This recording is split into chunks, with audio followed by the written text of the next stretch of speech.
আপনি হয়তো একটু একটু করে বদলাচ্ছেন, হয়তো নামাজে নিয়মিত হতে চাচ্ছেন, পর্দা করছেন, গীবত এড়িয়ে চলছেন।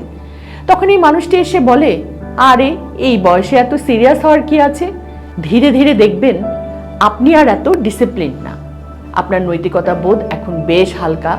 পাপকে আর পাপ মনে হয় না। পাপের শুরু, স্খলনের শুরু কিন্তু হয় ছোট থেকে, আর এই ধরনের মানুষের মধ্য দিয়ে সেটা হয়। এটা পারিবারিকভাবেও হতে পারে, যেমন আপনি হয়তো আপনার ঘরে কিছু নৈতিকতার চর্চা করেন, আপনি হয়তো বাচ্চাদেরকে নিয়ে মেডিটেশন করেন বা তাদের সামনে অশালীন কথা পছন্দ করেন না, অথচ এই মানুষটি এসেই মজা করে বলবে, ভাই এত কড়াকড়ি কেন?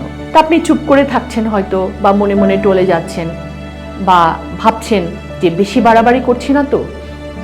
আসলে এটা করবেন না, বরং আপনি সুন্দরভাবে তাকে বলতে পারেন, আমার পরিবারে আমি এই প্র্যাকটিসটা করি, আমার মনে হয় এটা আমার বাচ্চাদের ভালোর জন্যে।